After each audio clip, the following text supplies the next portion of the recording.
Типтің құрамындағы зиянды заттарды анықтау. Біз сөзге қағазын дайындап алдық. Енді маған әртүрлі типтеулер қажет. Енді екеуінен бір-бірден алып саламыз. Енді мұны бүктейміз.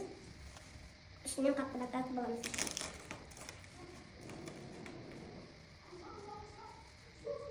Мына майлар қалды. Енді мынаған саламыз.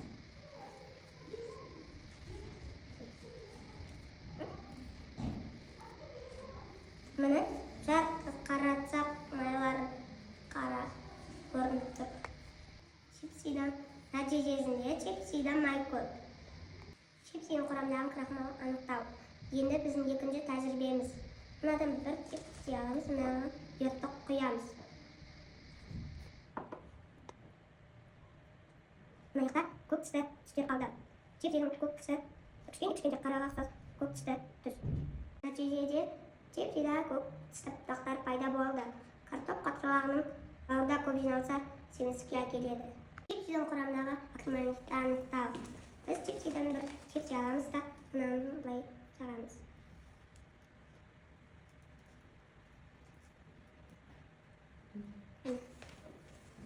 Енді чипсидан пластмассаға ұқсас иіс шықты. Чипсидан пластмассаға ұқсас иіс шықты. Қорытынды құрамында аккумулятив бар.